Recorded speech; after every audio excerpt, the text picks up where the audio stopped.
Hello again, everyone. Welcome back to the Fandom Zone podcast. I'm one of your co-hosts, Charles Skaggs, back in the Fandom Zone, celebrating the 6th anniversary of the Fandom Zone podcast with my wonderful co-host, wonderful friend, and someone suffering through my Gollum impression, DJ Nick. How you doing, Nick? The man of 1,000 voices. I mean, Charles, really, you missed your calling in life. You could have been a voice actor. You're very, very talented. And wow, 6 years. Happy birthday to all of us, and thank you so much.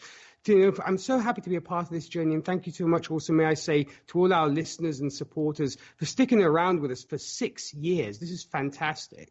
Obviously, we've talked a lot of comic book TV on this show. We've been around since 2015. We've gone through several co-hosts. Yours truly, they can't apparently get rid of. But we started off with, Karen Lindsay, when Karen and I created this podcast after our previous podcast, Dangerous Habits, the Constantine podcast, sadly went away because NBC, in their short-sightedness, canceled the show after only one season. Shame. I'm still missing that show. I miss that show terribly. That's one of my pet peeves against NBC, my little grudges. But Karen and I, we soldiered on. We said, well, let's broaden the concept. So we created this podcast, the Fandom Zone, and not just one comic book TV show. We did all of them. And if you're listening to us for a good while there, you know that we were doing all of them. Like sometimes it'd be weeks where we talked 8 different comic book shows at once. Mm-hmm. Sometimes we had to split them up into 2 separate episodes because there was just so much to talk about. So a lot of these discussions ended up becoming like 3 hours. And so we kind of, chopped them up into like little segments and depending on what we were discussing, and then played around with the format. And sadly, Karen had to step away because of her MS, her multiple sclerosis, which is a horrible disease. And Karen is obviously still in my thoughts to this day. So same here. So Karen, if you're listening, we miss you. But Jesse Jackson was kind enough to come aboard after Karen stepped away, and we kind of kept the thing going. And obviously then we brought DJ Nick in to talk some more, and now Jesse has decided to step away because I guess he doesn't want to talk the Falcon and the Winter Soldier with us. But that's okay. We're cool. We got this covered. We're good. And I'm definitely looking forward to talking about this return to the Marvel Cinematic Universe with you, Nick. Same here. And so, Charles, at this point, are we putting Jesse's jersey in storage, or are we giving it away to Goodwill? Well, we might donate it to the Smithsonian Air and Space Museum. Yes. Hopefully someone else might not end up with it and take on the identity of the new Jesse Jackson. So we'll see what happens, right? Yeah, because that jersey is probably worth a lot. So, you have to put it under ice and also under glass with all the various lasers and stuff, and laser alarms. So, yeah, I guess we'll leave his jersey there for now when he's ready to pick it up again. Yeah, because obviously if you watch this show, hey, someone could come around and replace you just like that. So that's what happens when you step away. But we'll obviously look out for Jesse, and obviously he's welcome back anytime. I'm just kidding. But yeah, we miss Jesse and appreciate you guys putting up with just my nonsense and also mine too, or Nick's as well. And we hope you enjoy our discussions, even if Jesse isn't here to be a part of it. And heck, we get Fandom Zone fan theories for what happens to Jesse, which is fantastic. Exactly. Yeah. What happened to Jesse? Jesse, hopefully you're listening to us, so that you can write in now. If you're not going to record with us, you could always write in and still be a part of the show. Just saying. So, yes, I'm going to put a little pressure on him for not being here. So here, like I said, episode 210, Nick and I are going to be talking New World Order, which is actually a very fitting title considering, well, now Nick and I are just kind of carrying on with the Fandom Zone. So this is our New World Order. And this is the first episode of The Falcon and the Winter Soldier, the second Marvel Cinematic Universe series to premiere on Disney+. Written by Malcolm Spellman, who is the showrunner for this. He's also the former writer and showrunner on Empire, I believe. Yeah. The Fox series. Directed by Kari Skogland, who's directed episodes of The Punisher, The Handmaid's Tale, The Walking Dead, Fear the Walking Dead, and Boardwalk Empire, which is a pretty impressive resume. And I think Kari Skogland, kind of like Matt Shackman, when we talked The Vision of Scarlet Witch, or excuse me, WandaVision. I want to say Vision of Scarlet Witch. WandaVision. That's the sequel. That's the sequel, right? Yeah, there you go. Let's start that rumor. Sequel is called The Vision of Scarlet Witch, right? But no, Max Shackman, directed all the episodes for that show. So maybe it's kind of going to be the same thing where Kari Skogland directs all 6 episodes of The Falcon and Winter Soldier. Mm. Nick, before I get into the cast, what was your general reaction to this first episode? I'm dying to know your thoughts because you were one that said that you didn't want any spoilers. You were very careful to avoid them even when I would casually mention something, and you're very patient with me, so I appreciate that. Oh. But I'm curious now that you've watched the first episode, what you thought about it. Well, I as expected, this is much more run-of-the-mill superhero TV show. But once again, as I had actually pointed out to you, Charles, when we talked a little bit back and forth on Messenger, is I love it seems like the common thread is the human condition, which is kind of what we got in WandaVision, obviously with the whole thing of the stages of grief. And here it seems to be also very much talking about either PTSD, for example, when it comes to Winter Soldier, and real life problems, which we'll of course address when it comes to Sam and his sister, and everything that goes with that. I really enjoyed this first episode. I thought it was there was a lot of bombastic action, which you'd expect from a superhero TV show. And it kind of makes me, I saw why this would have been the first show to debut instead of WandaVision, because it actually makes more sense. And maybe someday, once everything's kind of in place, I might go back and watch it in the different order. So starting with Falcon and Winter Soldier, going to WandaVision, and see if it's you get a different perspective. Because you can tell that with this show, it's definitely a setup for Black Widow. Very much so, because it's that kind of deal, if you know what I mean. Granted, they take place in different time frames, but it's that kind of style. So I really, really loved it. Anthony Mackie seems just to have gotten even better than he was before. Sebastian Stan, well, I love Seb Stan. He's just awesome. And just all around, it was a beautiful, beautiful show. I love especially the how it was shot. Kudos, definitely. I really enjoyed it. What about you? Yeah, this is very much an action drama. So a lot of this, especially the first part of this episode, emphasis on the action. I totally agree with you. This is definitely more mainstream Marvel Cinematic Universe TV series than WandaVision, at least, initially. But I think also because, we're talking different mediums here, television versus film, that with the Marvel Cinematic Universe movies, they always gear it toward a lot of action, some humor, and a little bit of characterization. But there's not an overly strong reliance on characterization in the films, at least in Marvel films. It seems more like television seems to be a great playground to really dig deep into their characters' personalities. Character development definitely works more on that, yeah. They've got more room to expand. I mean, because essentially what this is a 6-hour Marvel movie broken up into chapters. Correct. So therefore, there's a lot more room to explore these two characters and their various relationships.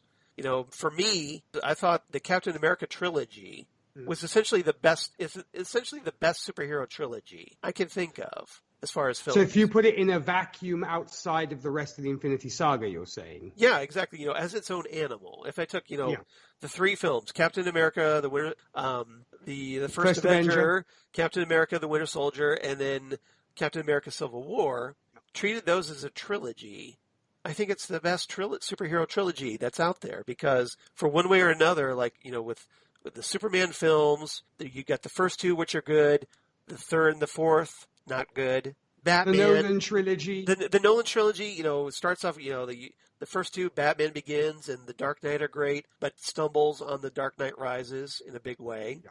You've got, the Batman movies where you had a kind of a Batman Returns, and then stumbled with Batman Forever and Batman and Robin, big way.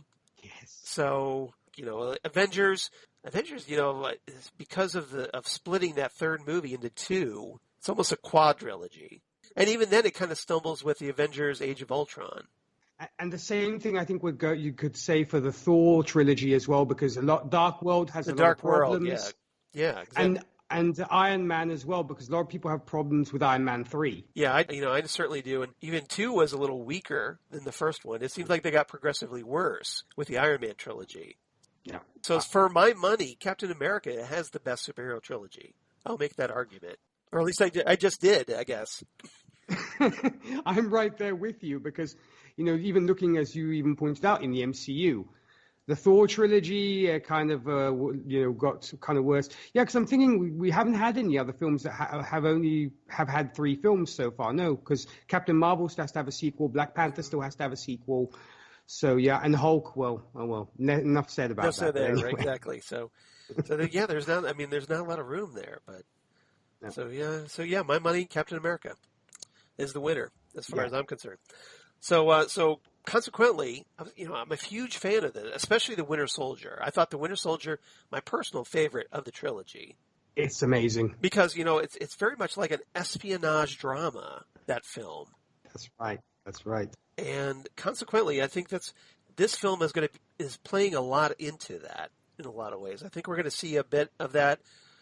I really appreciate it. Probably, obviously, you're not getting Black Widow, you're not getting Cap, or at least the Steve Rogers Captain America.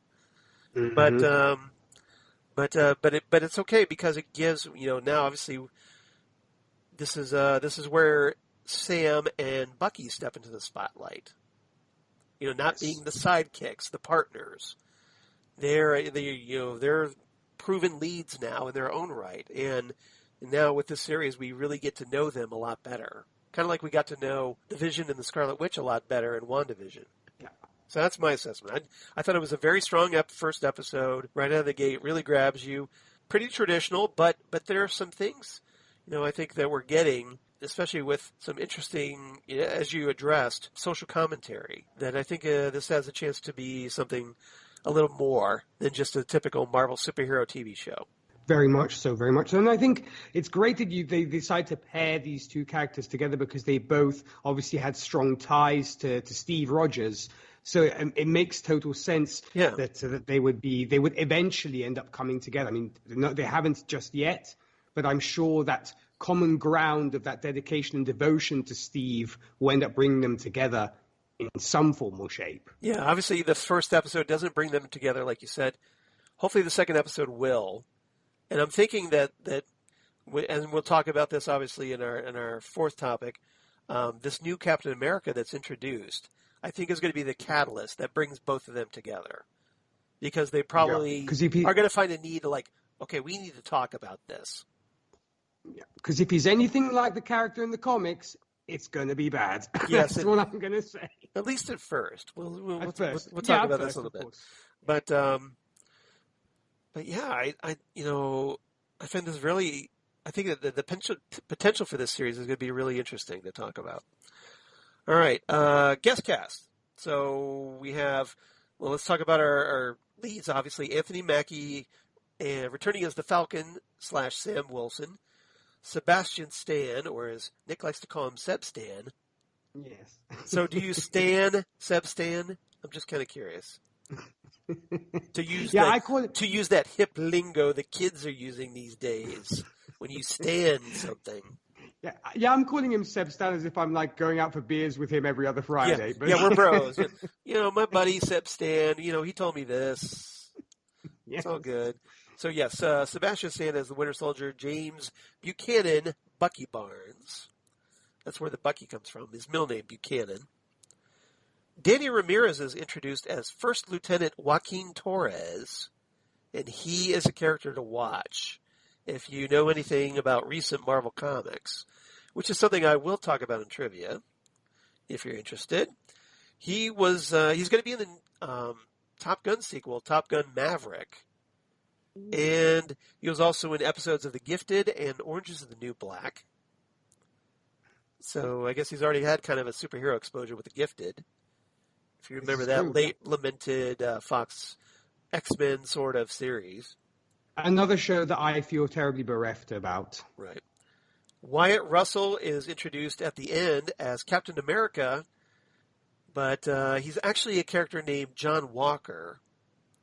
Yes. And notably, he's the son of Kurt Russell and Goldie Hawn. Are you serious? I swear to God, yes, this is... So essentially, in a weird way, he's sort of Star-Lord. Because remember, Kurt Russell played Ego in Guardians of the Galaxy Volume 2.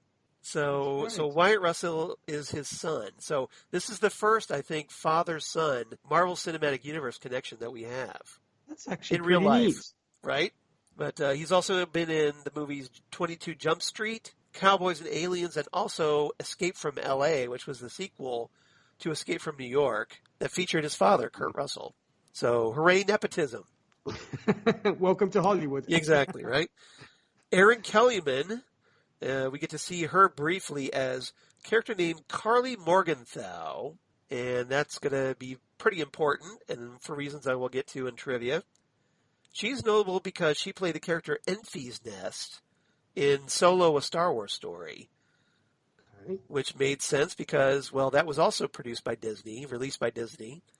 So therefore, it makes perfect sense that Disney would already have their eye on her, and brought her in for this as well. Actress named Adepero Adoye plays Sarah Wilson, Sam's sister, who I thought was a very interesting character in this episode. Mm-hmm. She was in the film 12 Years a Slave, so I thought that was notable. We get the return, and I'm sure I was very happy about this. Don Cheadle as James Rhodey Rhodes, not as War Machine, as it turns out, but we get to see him as Rhodey. Amy Aquino plays Dr. Rayner, the therapist for Bucky, and she was in the United States version of Being Human. That was on, I believe, Sci-Fi, if I recall correctly. Mm-hmm. She was also in the movie Moonstruck, featuring Cher. If you remember that movie from back in the day, Nicolas Cage. Mm-hmm. And she was also in the episodes of the series Castle. So, Jesse Jackson, if you're listening, I'm sure you appreciated that.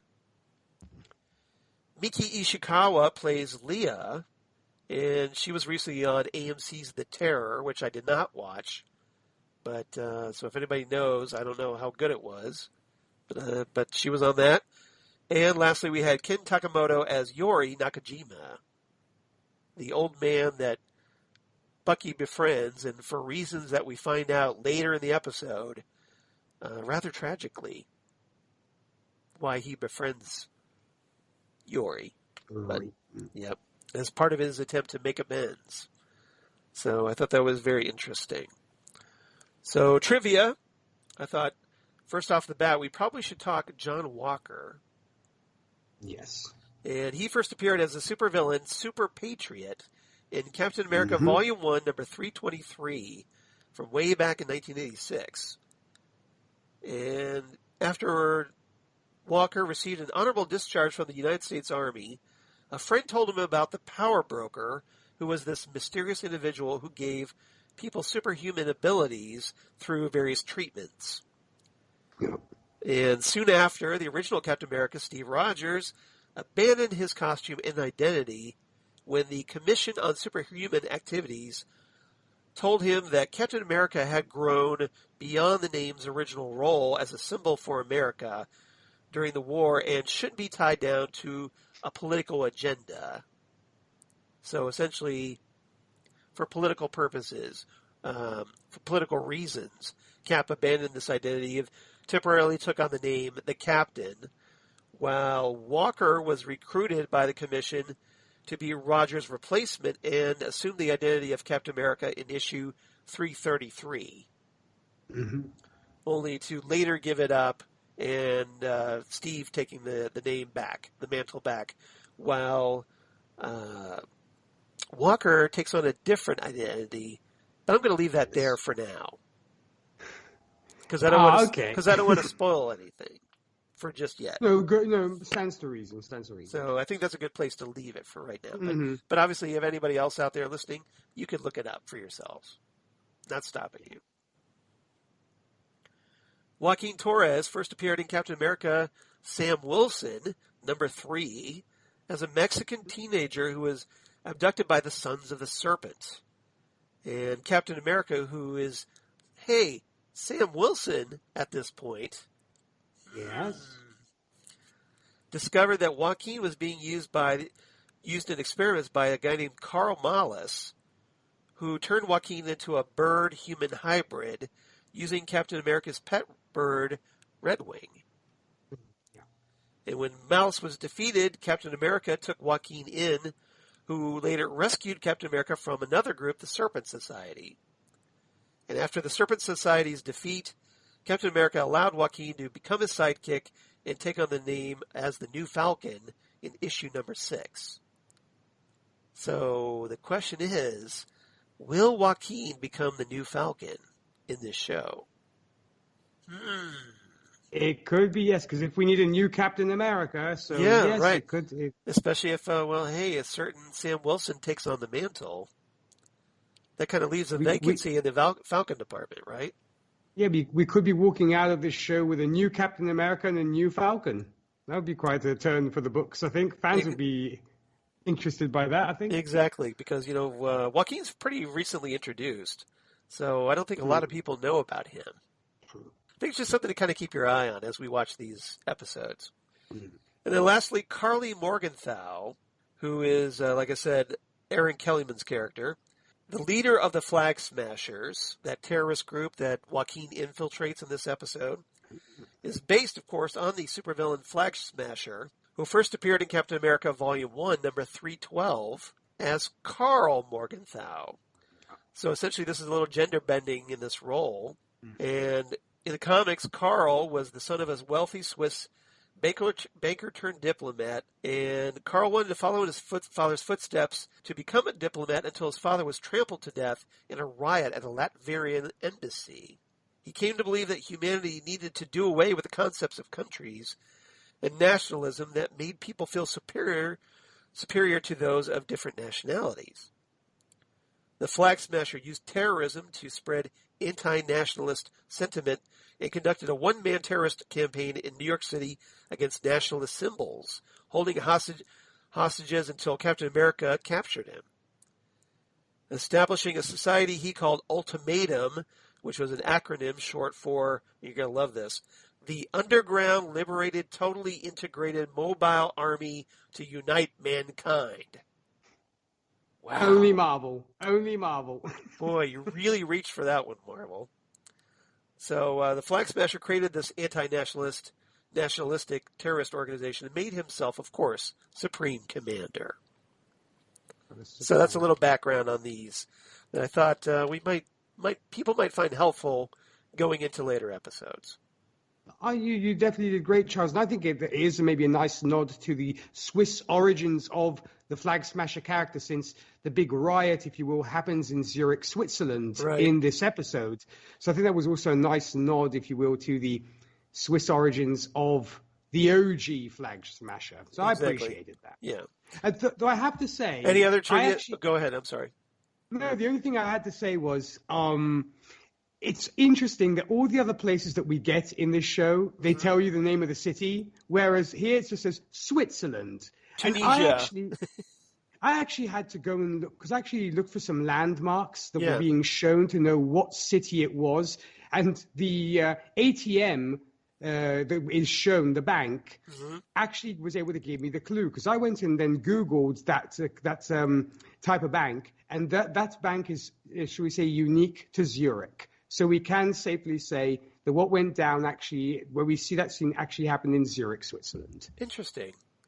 Well, I appreciate that you did your homework on that. That's I know it that's why we love matter. having you here in the Fandom Zone podcast. I know it doesn't matter, but to me, I was like, come on, you gave us Delacroix, Louisiana, and you gave us this place. Switzerland is not like a tiny little city. It's a No. country, for crying out loud. Right, a pretty notable country, exactly. Yeah, So thanks for that. That's good to know. no problem. All right, so Zurich, Switzerland. That makes perfect sense. All right. So we have 4 topics today. First topic, I thought we could talk the Falcon, and I'm going to distinguish this. The Falcon, Joaquin, and Batroc Zeliper. Because he's French, get it? So, Yep. yeah, so our favorite French kickboxer / master of savate, Batroc, makes his return, and played, of course, by Georges St-Pierre, who we previously saw in Captain America: The Winter Soldier. So it's kind of nice that they brought the original actor back to reprise the role here, and because let's face it, who better to play a kickboxer than a kickboxer in real life, right? Yes. And so we get a little rematch between the Falcon and Batroc. I thought that was kind of cool. So Nick, I want to get your thoughts. So what did you make of we open up with this great action sequence as the Falcon is essentially on a military plane. He's supposed to save this captain who's been captured by this criminal organization named the LAF. They end up through these various circumstances. There's this great aerial battle, and the captain ends up being taken on this helicopter or whatever. And there's all kinds of missiles, and you've got various guys in wingsuits, almost like the old '60s Jim Steranko Shield comics. So I thought that was kind of cool. And just this great battle, you go through these various canyons and whatnot, and in Tunisia. And I thought it was very impressive. So I want to get your thoughts on that. Well, first off, I have to say, what a way to open the show. It was just so much bombastic action immediately. And I mean, I thought it was a great way to obviously showcase, I think, how far also Falcon has gotten with the suit and his, and earning his stripes when it comes to being such a great, so great in the air, but also, and more than an accomplished hand-to-hand combatant as well. Because Right. you kind of see him, kind of slip into the plane and kind of start duking it out with folks. So it was very impressive. And I thought, as I pointed out cinematography earlier, I thought this was really, really impressive, really well shot. Granted, it's sad that Red Wing is, should we say, a robot or A drone, yeah. Rather than in the comics, which is he's an actual bird. But, I get it for practicality. It's less cheesy, I think. Yes. I suppose it was for practicality. You couldn't have had, a real life bird kind of running around. What are they going to do? Strap missiles to it and say, fire away? But so I suppose it just wouldn't have worked. But so it was a nice, because I always loved Red Wing and Falcon in the comics. But yeah, it was super, super fun. I love the aerial stuff. And I have to feel bad for the lieutenant who kind of gets passed around like a parcel throughout. Yeah. It goes to one plane, then to another, and one guy grabs him. And so you have to think. It's almost keep away from the Falcon. And he's not wearing any kind of gear or anything. So the guy must be freezing to death when he's out there. Because everybody else obviously is wearing these suits, which also insulate them and keep them warm. Because up there, folks, it does get cold. Yes, it does. So obviously the air being more rarefied and what have you is colder. So I was like, that guy must be freezing to death. Give him a hot cocoa or something, or even a shot of whiskey when he gets down, because he's going to need to warm up. But other than that, obviously being a big fan, as folks know by this point, of the Montreal Canadiens, one of the big staples in Quebec is Georges St-Pierre. He's considered you have the Montreal Canadiens, and Georges St-Pierre is kind of like the hero of Quebec. Granted, he's from Saint Isidore and not from Montreal, but Quebec loves this guy. And so it was great to see him back. And he actually has some good comedic timing as well. I love when he goes to the pilot and says, "I'm going to kill you," but he obviously in a joking way. And sadly, the pilot does get killed by bullets ricocheting off Falcon's shield. And I don't know about you, Charles, but I love the Falcon's shield. That was so cool when he pulls it up and just to shield himself from the bullets. It was brilliant those stuff. wings. I like the fact that his wings are multi-purpose. Yeah. He uses them to fly, or otherwise he can wrap them around and use them as a protective shield, and maybe a little bit of foreshadowing in that regard. I think so too. You make a very good point. And then it was curious that obviously when they get to the Libyan border, we know that unfortunately in the real world there are there's major political tension with Libya, and I'm glad they kind of steered away from that a little bit because they're like, are we welcome there? No, we're kind of not welcome there. So essentially it created this deadline because they had to stop them and rescue the captain before they crossed the border. Yeah, the border, because otherwise they wouldn't be, it'd create this big international incident. That's right, because they couldn't traverse Libyan airspace. Yep. So, but no, it was just brilliant. I enjoyed every single moment, and as I said, it was a nice little cameo of Batroc, who I thought was fun, and so all in all, it was good stuff. And what were your thoughts on this? Should we say opener? Yeah, I like Sam is obviously very confident now as the Falcon. He's been around the block. He's very comfortable in the suit. Seems to really know how to use the suit to its fullest potential. That's right. And I thought there was a very interesting homage where Sam, he falls backward out of the carrier hangar part. The jet or the plane. So he's basically hopping out the landing bay, I guess you'd call it, maybe the cargo bay, where just falls backwards out, and then as he's falling, he's essentially free falling, then activates his wings and soars off. Before being told to keep it subtle, and know it's not going to be subtle. It was almost like a very Tony Stark like thing, where we saw in. Was it the first Avengers movie where he says, I have one plan attack. Yeah, so very reminiscent. So you almost get a vibe that Sam is very cocky. Yes. And that's who he is. That's his personality. Although not obnoxiously cocky like Tony Stark can be, I think. He's just very self-confident and self-assured. True. So, But yeah, it was just very masterful. It was essentially this great dogfight in the sky, and I really appreciated it. I thought it was a fun way to start.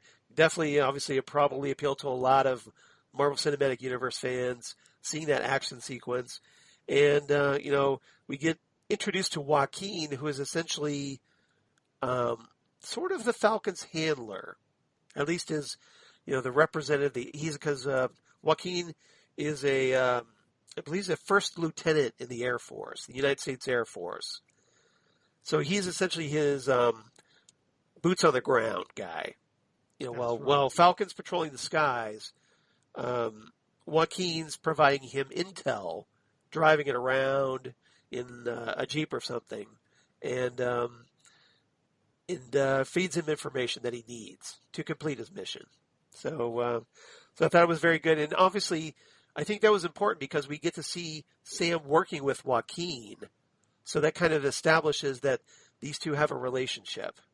So that maybe later on, if, to already start our theories for Falcon and Winter Soldier, if Sam does become Captain America and Joaquin becomes the Falcon, that's why he takes Joaquin as his new partner. True. And also, I think there's this to be said. Joaquin is also Sam's biggest fan. Yeah. He really is. He's a major Falcon fanboy. Let's be honest, because he's like, cheering him on and kind of whooping when he comes back. I love the enthusiasm, but he does seem to be fanboying a little bit over Falcon. A little unprofessional, cool. But yeah, I thought it was fun for what it was. That was fun. Did you like his introduction? I did. I mean, he seems like, as I said, a really great guy because as I said, I appreciated the enthusiasm, and he seems, as I said, like a happy-go-lucky kind of guy, and I think he's just so happy to be working with Falcon. Yeah. Not to mention the whole thing is he kind of prods him for things about, is it true the Cap's on the moon and all this kind of thing. That little moment at the bar I thought was superb, and it was also possibly a nod to the fact that there is somebody on the moon, but it's just not necessarily Captain America. No, it's somebody else entirely. Yeah, well, there's somebody else in space at least. Yeah, exactly. But it also, it was kind of interesting. I think Joaquin being a bit of the kind of someone who acknowledges that there are conspiracies regarding the original Captain America. Yeah.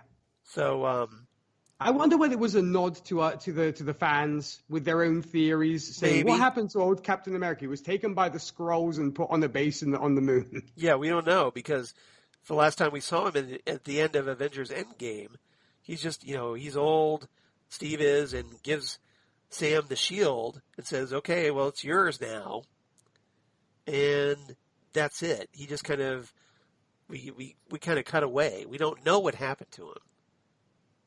Yeah, that's right. So we'll see. We'll see what happens. I think it might be a bit of a nod. We don't know. We don't know. Do you think Captain America's dead at this point? Steve?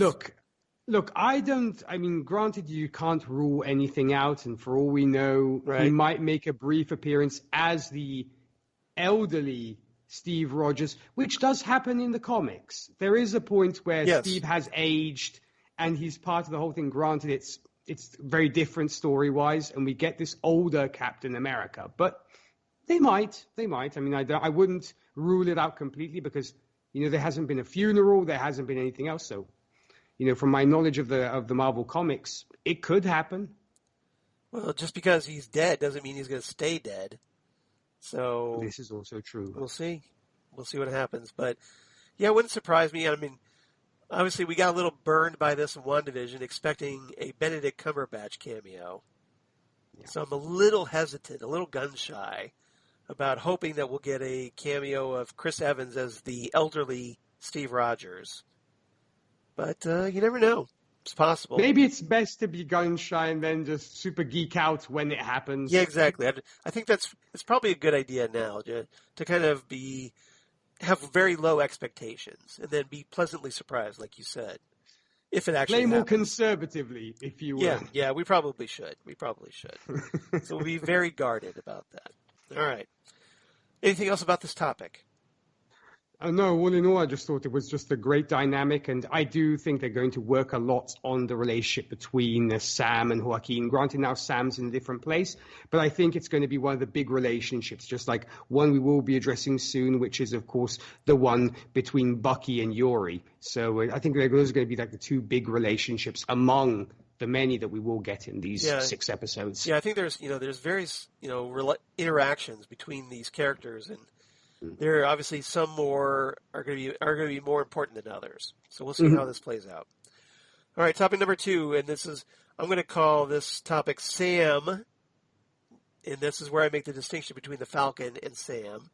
So we're going to get to know Sam Wilson, the man, Rhodey, who makes his return, like I said, and Sarah, his sister, who we're introduced to in this episode. So any thoughts on Sam, especially, giving his speech at the Smithsonian when he essentially donates Cap's shield to become a museum piece, and has a little discussion with Rhodey, who kind of talks to him about like, well, hey, the world's kind of nuts now. We need somebody to help us with that. Yeah. So putting some seeds, I think, in the back of Sam's brain, perhaps. What did you make of that in the introduction of Sam's sister, Sarah, and their relationship with each other as they having some very serious financial difficulties and try to do something about that, but it doesn't quite work. Yeah, I look, the little speech that Sam gives, I thought was very heartfelt, and I kind of got a little bit of goosebumps in that moment because a little mini movie started playing in my mind of what had happened, during Endgame and everything else, where we'd lost the likes of Tony Stark and Steve Rogers, ostensibly. And, I think it almost kind of threw some people off the scent of he's not going to be, immediately taking up the mantle of Captain America. Because as he even pointed out, the last words that he kind of said to Steve were, this shield feels like it's somebody else's. Because I believe Steve says something to him along the lines of, how does it feel? Yeah. And he answers like it was somebody else's. And so I think that haunts him because maybe he feels he can never live up to the standard that Steve had set, because obviously you're filling huge boots because Steve Captain America is Captain America, like the charismatic leader of the Avengers. So the icon. You're trying to live up to that very, very high bar that Steve set. Yeah. Yeah, I mean, of course, Steve naturally believes 100% that Sam is up for the job or has what it takes to be up for the job. But I love that whole speech, and that you feel like he's doing it kind of reluctantly, in the sense that he'd love to do it, but he just feels that he's not there yet. He's not worthy of the shield. Yeah.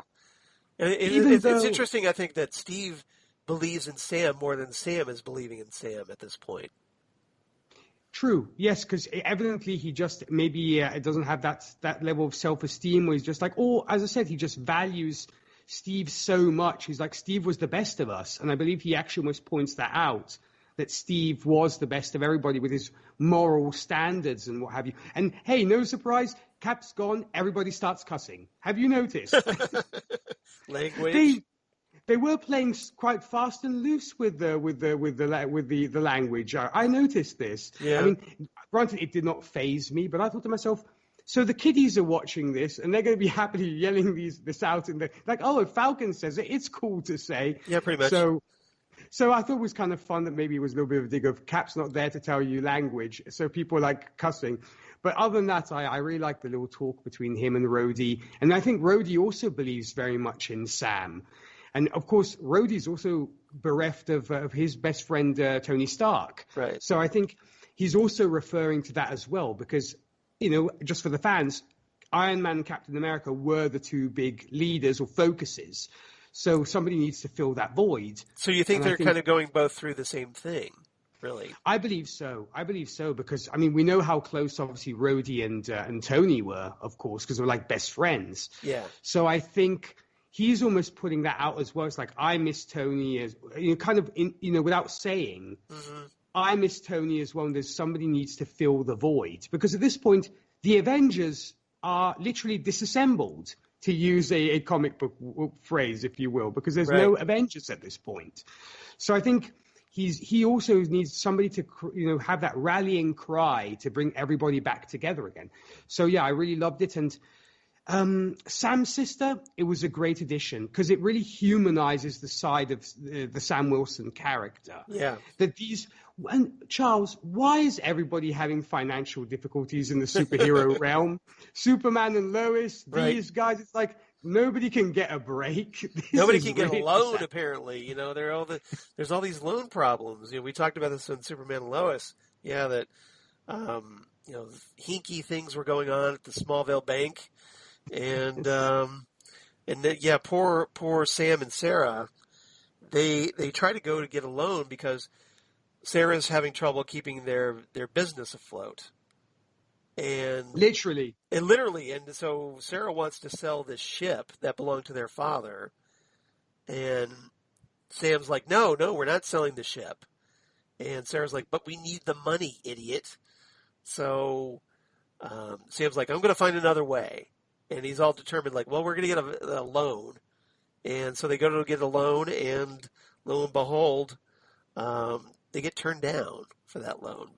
Even though the chap who's at the desk kind of is fanboying over the fact that he's Falcon. Speaking of being unprofessional, this guy, he's like, can I get a selfie? You want to autograph this for me? And it's like, dude, settle. How about you give us a loan, and then we'll talk, right? And what I was wondering is, his sister makes the point of, it's folks like us that almost end up not getting a loan. Is she making a racist implication there? Well, the reason I think that was addressed, and I think it's a valid one, is that here in the United States, black people traditionally have a harder time getting bank loans, financial loans. Mm.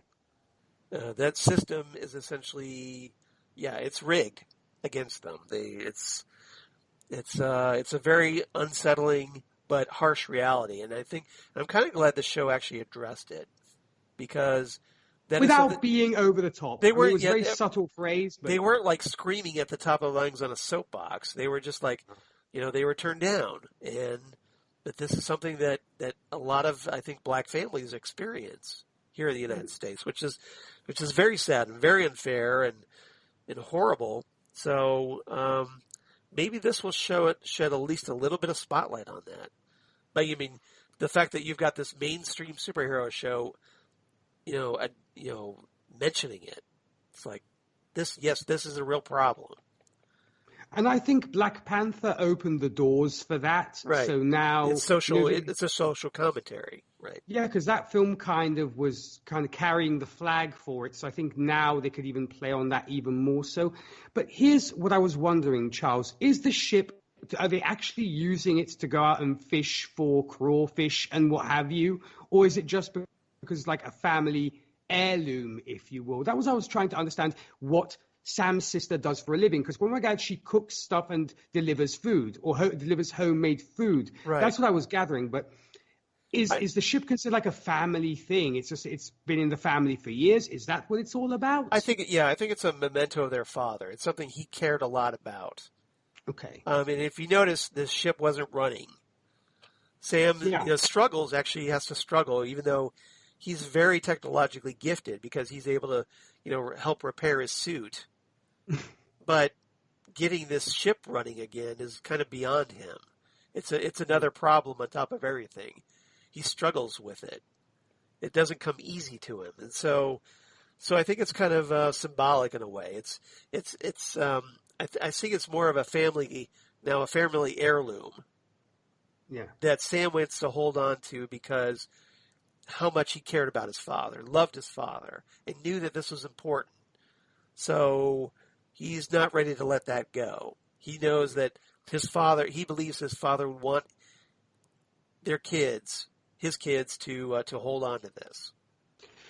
Because I'm assuming, obviously, Louisiana, or that part of Louisiana, probably is a big fishing community. Right. Yeah. And obviously, we know that crayfish or crawfish, depending on how you want to pronounce it, crawfish, is obviously in abundance. And so I'm assuming you have a lot of people going out fishing for crawfish. Yeah. So I assume that maybe at the time, their father was a fisherman, for all we know. And would probably, because I believe Sam actually points out to his sister, if you want to then go out and fish, at least you still have the boat. If you will, because that was the whole thing. I was just trying to figure out what his sister did for a living, but it seems like she does like Meals on Wheels, if you will, kind of thing. Well, maybe their family business started out as a fishing trawler. That's what I'm thinking. Being in Louisiana, and then maybe over the years it changed, especially maybe when Sarah took over. Yeah. And if the boat's not running, she can't use that, so she probably would have to turn to something else to get them some form of income. True. And I have to admit, while she was cooking, I so miss Southern cooking. Yeah. It makes me think of the days when I was in Texas and in Tennessee, because Cajun cooking, especially Cajun, being in Louisiana, is the bomb. I absolutely love Cajun cooking, which I sampled in Texas. And I was like, oh, man, I want Cajun cooking now, and I can't go to the States. But other than that, it was great fun. What did you make of all of this stuff? Well, a lot of what you liked about it, I liked.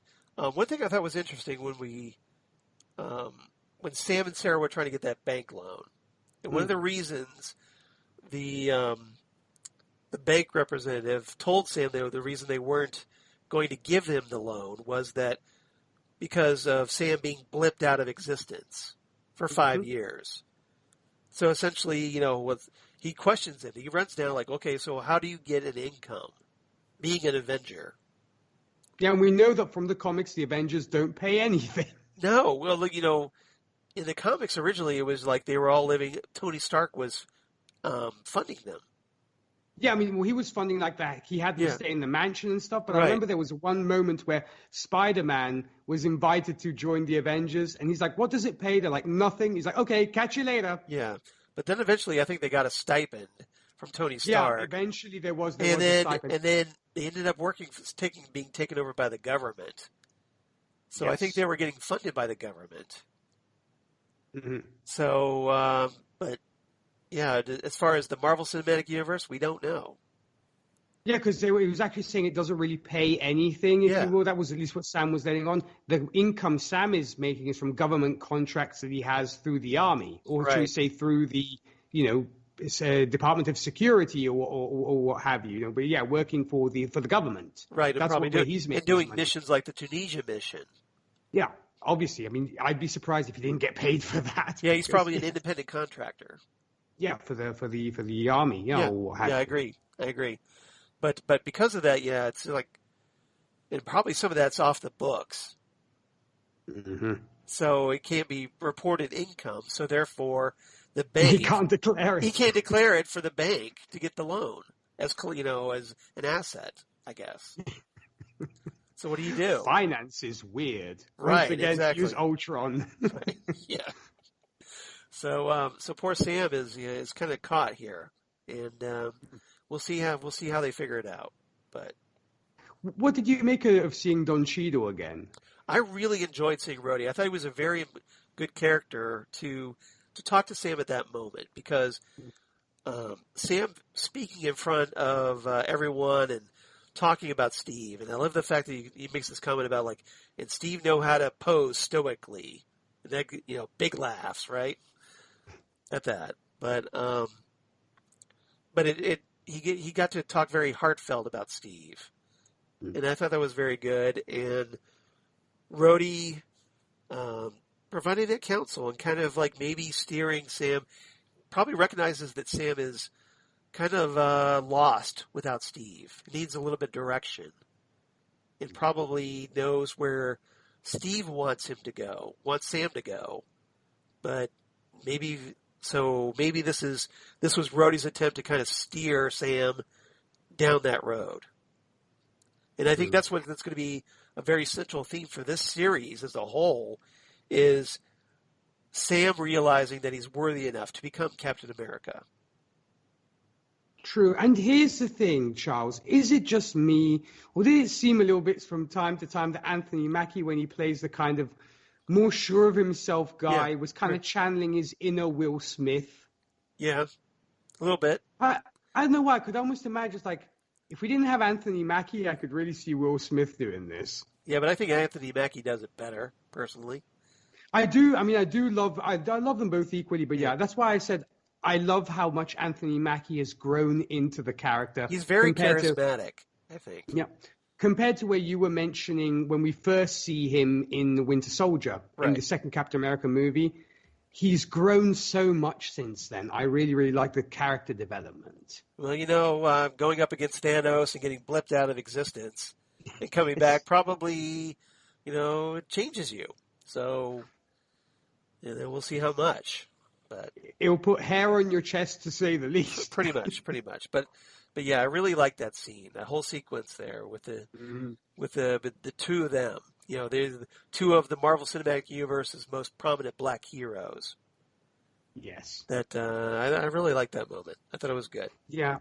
As we sadly no longer have Chadwick Boseman, who is no longer with us, but yeah, and it gives Sam someone to relate to on a superhero level until at least he and Bucky are reunited. Yes. Which hopefully will be very, very soon. All right. Anything else about this topic?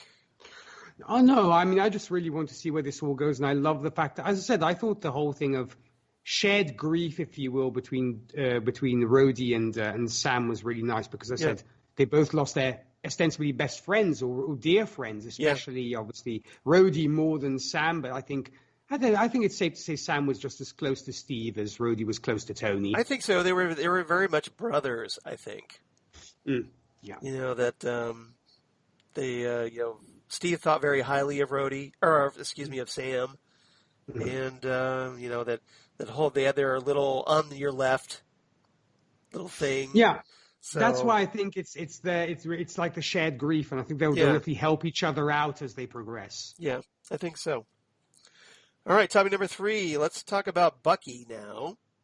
So let's talk about our Winter Soldier, we don't get to really see as the Winter Soldier, apart from like a nightmare sequence. Yeah. In this episode, talk about Dr. Rayner, his therapist, who, as we find out, this is part of the conditions of his pardon. Mm-hmm. That he has to attend these sessions, and obviously Bucky is thrilled to be a part of this. And let's also talk about Yori, the elderly Japanese man that or at least Japanese American, that he befriends in this episode, and Leah, who is like a sushi counter girl that Yori kind of pretty directly fixes him up with on a date. So there's a lot to unpack here. So you want to talk about Bucky first, or you want to talk about Bucky with Dr. Rayner, or what really stood out for you? I mean, a little bit of everything kind of stood out for me because there, as you said, there's so much to unpack here. But you know what? I'm going to hand you the box cutter and let you start off on this one because I see you know.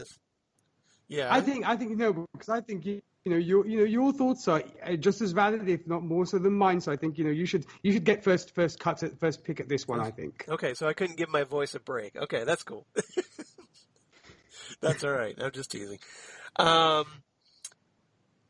Yeah, Bucky is very interesting here. So he's obviously still going through a lot because remember he's recovered his memories, and now because he's recovered these memories, he's suffering from all these nightmares and trauma. There's all this past trauma, and we find out that Bucky is keeping, to the surprise of no one, a ledger. His little notebook.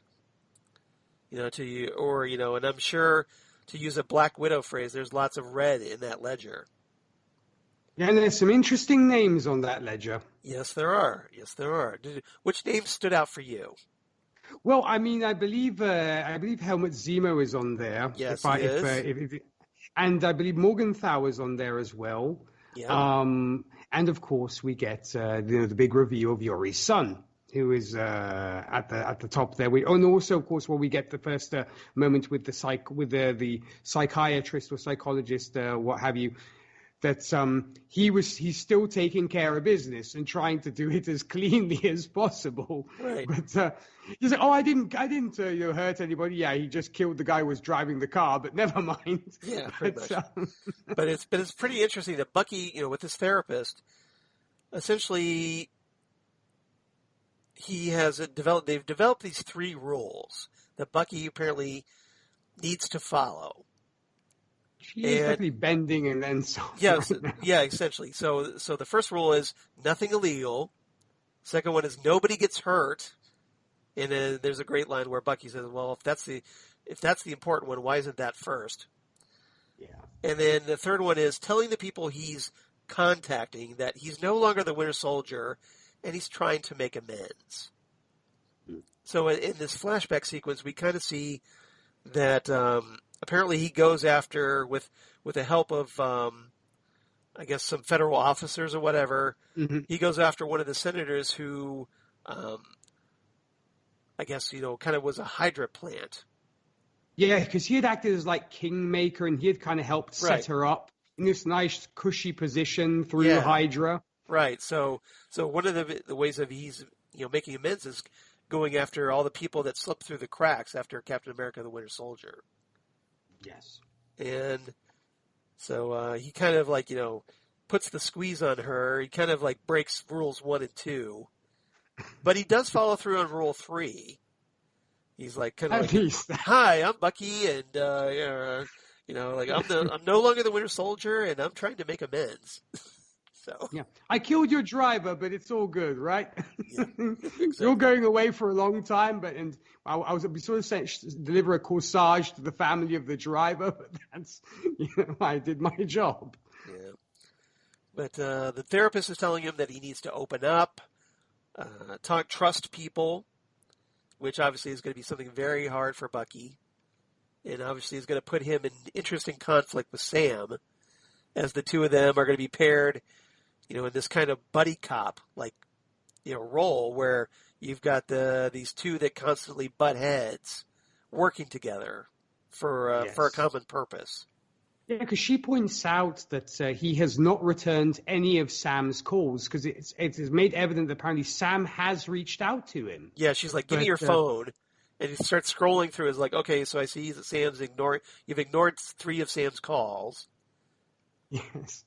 And you've only sort of talked to me. She's like, "You lead a very sad life," or something along these lines. And he's like, "You're a terrible therapist."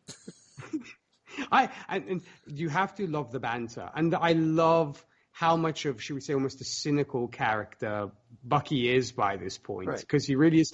He has that very sort of, humor, but it's very sort of jaded kind of soured humor. Yeah, and it's interesting. It reminds me a bit of him and Wolverine would get on very well. Probably. They kind of do in the comics. But, yes, exactly. But I think it's interesting. They kind of gave him a therapist that's pretty much along those lines. So it's like the only therapist that could really deal with him is someone with as hardened of an outlook as he has. Yeah, she's a military. She was in the military as well, right? And it would have been kind of fun to see, granted that would have been just for my viewing pleasure, previous therapists being kind of thrown out, one after the other, either maybe some in a corner crying, right? Or things of this extent. Some thrown out through a window, perhaps. Yeah, well, one of those things, somebody taking the ledger, handing it to somebody else, saying, "I quit. I can't do this anymore." It would have been kind of fun. I know it would have been too much, but right. That's my headcanon. That Bucky would be burning through several therapists before finding this one. Yes, similarly to, it made me think a little bit of the film Soul, where, I don't know if you've seen that film. Not yet. Oh, okay. No, because there's a similar thing where this lost soul was literally burnt through so many different counselors in the same kind of way, because I have them crying or so testy and pissed off with them. And I think that's kind of the same thing. I think she's one in a long line of therapists that have been assigned to Bucky by this point. Probably. So we'll see how far she gets with him. Yeah. And as we saw from maybe you've seen the trailers, there's a part where apparently both Sam and Bucky are in the therapist room. So that is going to be hilarious. So that's something to look forward to, I think. Because they did say apparently almost like couples therapy. That's exactly what I'm thinking is going to happen. And that was something that I believe I read an interview with one of the folks who worked on the show saying it's going to be very dialogue heavy and very kind of sarcasm heavy, especially when it comes to banter between what we will get eventually between Winter Soldier and Falcon. So, no, I love this character, but he has so much baggage. I mean, he's very much a tormented character. And I think you did mention, I believe, that, I don't know if it was it's the showrunner who worked on The Punisher as well. The director. The director. And I think he's maybe was, if you're referring to The Punisher from the Netflix series. Yeah, I am. Then you can definitely tell this is playing into the way that the Winter Soldier is being depicted as well, because he's very much a Frank Castle-style character who has that definitely has that baggage and is damaged. Because, as you mentioned, he's waking up in the middle of the night, still tormented by these nightmares, and the fact that he's befriended, the father of somebody who he has actually killed. Yeah. So he has so much guilt. Let's talk about that for a minute. So as we find out, through a very interesting sequence, Bucky has befriended the father of someone that he killed, and he befriends Yori, and they seem like they get along very well. They have a very almost kind of like a sort of pseudo father-son relationship. Yeah, Bucky actually feels comfortable talking to Yori, but. Even though Yori doesn't want to talk to him sometimes. Sometimes, yeah, but they still get along, is my point. Yeah. And apparently Yori feels comfortable enough with Bucky that he feels comfortable setting him up on a date. Yeah, no, because I love the fact that he was like, "Oh, we're going to go to this restaurant this week." It's like, yes, but no talking. Right. That's probably their thing. But tragically, we find out that Yori's son was killed by Bucky, and apparently this is one of the things in his ledger, in his notebook, that he tries to cross out that name, but he can't. Mm-hmm. Yori's name, because Yori's name is in that. Yes. So it's almost like he feels like he hasn't atoned for that yet. No, very much so, and you wonder what did you make of that revelation? Well, obviously it's huge, and it begs the question of, is Bucky ever going to openly tell Yori, I'm the guy who murdered your son? And maybe, I guess, because we don't even know what Yuri's son was up to, because from the nightmare that the Bucky has, it seems like he was an innocent bystander who just happened to be a witness. Yeah. And I suppose, at the time working for Hydra and probably not, and being, of course, brainwashed, I'm sure that his instructions were, there will be no witnesses to what you have done. So the way the nightmare plays out is his son was a witness, if you will, just an innocent bystander who saw the Winter Soldier doing his thing, and so he had to kill him because there weren't supposed to be any witnesses to this crime.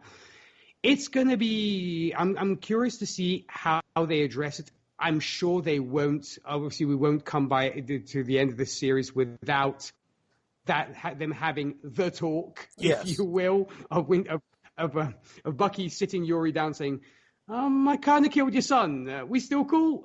We still on for sushi next week? Right. Something tells me no. I think I get the feeling that's going to end rather tragically. Yeah, and it's going to be, and that's why I want to see how that plays out, because the fact of Yuri even playing matchmaker for Bucky was kind of cute. I thought it was kind of fun because you can tell that Bucky's been eyeing this girl for some time. Right. Because he keeps making eyes at her, and Yuri, of course, being no fool, can tell. He's like, yeah, I can tell you're checking her out. Why don't you just ask her out at this point?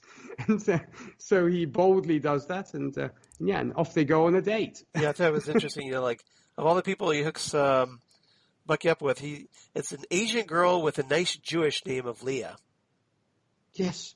I wonder. Maybe she, as I said, maybe the dad's Jewish and the mom was Japanese, or vice versa. Maybe, I don't know. Nice combination. I don't know how that worked, but I thought it was interesting. I'm not judging. I thought it was actually pretty interesting. And now I have to set up a game of drunk battleships. I did not know you could actually play it that way. Oh yeah, yes you can, and. Yeah, I really enjoyed their scenes together because it seemed like they were getting along rather well. They're, like you said, they're playing the battleship game. They're enjoying each other's company. There's a nice little flirtation going on, very subtle. And then all of a sudden, Bucky gets up and leaves. She brings up Yuri, of course, which is obviously an open wound for him, and it's still a taboo subject. Yeah, we find out like Yuri has this shrine to his dead son. Which just twists the knife a little bit harder in his side. Yeah, because he goes to check in. He goes to Yuri's apartment and knocks on his door, and he sees this shrine with the burning incense and everything else. And as you said, I almost wonder if Bucky shouldn't tell him, because all it's going to do is bring him pain. No, I mean he's going to have to. I mean, I think it would really be odd if they didn't address it anymore, and if they didn't, as I said, have the talk. Right. They're going to have it eventually. And yes, I think Leia will actually play an interesting role, I think, as things progress. Yeah. I don't think she's a throwaway character. It's tough to say because I know there will be other players coming into this show, and it's only 6 episodes. But I think she might have something going on. And I would really be happy if these two hooked up, because she seems like a fun girl. She really does. Seems like somebody fun to hang around with. Hopefully nothing tragic will happen because it's Bucky, and he's all about the tragedy, remember? So yes, please don't let kind of Helmet Zemo show up and boom, blow her brains out or something. I would be very upset. Yeah, we don't need Baron Zemo showing up and ruining everything. So we'll see. We'll see what happens. All right. Anything else about these characters? Yuri is a character I just love so much. He's just so lovable, and even when the one chap Unique, which is Monique with a U, right, was kind of fun. He's putting his trash in Yuri's garbage dispenser or whatever. Yeah, that was good. They were kind of your trash goes here. Yeah, and then Bucky shows up and breaks it up. Yeah, that was pretty good. It's like, your trash goes here. I'm Unique with it's like Monique with a U. Yes. And Bucky's like, whatever. You're kind of get out of here. Right. That's hilarious. All right, fourth and final topic. Let's talk the Flag Smashers, who we briefly get introduced to. And let's talk that new Captain America that just shows up right at the very end during a rather impromptu press conference.